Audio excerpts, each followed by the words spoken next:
A Bedtime for Bear by Bonnie Becker, illustrated by K.D. McDonald Denton. Everything had to be just so for Bear's bedtime. His glass of water had to sit on the exact right spot on his bedstand. His favorite pillow must be nicely fluffed. His nightcap needed to be snug. Most of all, it had to be quiet. Very, very quiet. One evening, Bear heard a tap-tap-tapping on his front door. When he opened the door, there stood Mouse, small and gray and bright-eyed. He clasped a tiny suitcase in his paw. "I am here to spend the night!" exclaimed Mouse with a happy wiggle of his whiskers. "Surely we agreed on next Tuesday," protested Bear. "No," said Mouse. "You most definitely said tonight." "Oh," said Bear. Bear had never had an overnight guest before. Guests could possibly mess things up and make noise. And Bear needed quiet, absolute quiet at bedtime. Even so, Bear and Mouse enjoyed an evening of checkers and warm cocoa, and soon it was time for bed. "Remember, I must have absolute quiet," reminded Bear. "Oh, indeed," said Mouse. Bear set out his glass of water, adjusted his nightcap, fluffed his favorite pillow, and climbed into bed. It was very, very quiet. He closed his eyes. Bristle, bristle, bristle! Bear heard a noise. It was Mouse brushing his teeth. Ahem! Bear cleared his throat in a reminding sort of way. "Most sorry," said Mouse. Bear closed his eyes again.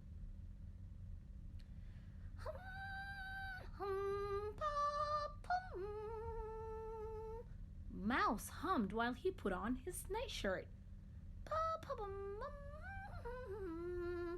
"Absolute quiet," muttered Bear most patiently. "Deepest apologies," said Mouse. Creak, squeak, rattle went Mouse's bed as he hopped in. Bear jammed his pillow over his ears, gritted his teeth, and closed his eyes. He was just about to drift off when... "Good night, Bear," Mouse called softly. Bear tried to pretend he was asleep. "Good night," Mouse called a little louder. "My ears are highly sensitive," cried Bear. "Really? How interesting," Mouse said. "Can you hear this?" Mouse mumbled into his pillow. "Yes!" "Amazing! How about this?" Mouse said from under his pillow. "Quiet!"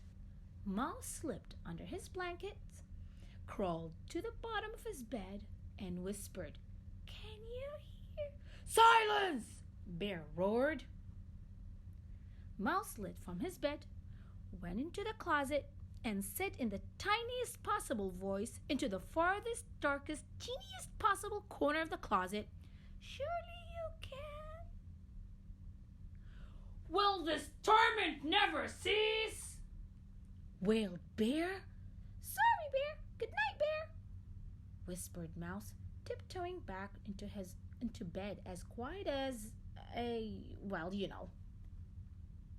Bear fluffed his favorite pillow, adjusted his nightcap, and waited. But there was no more sound from Mouse.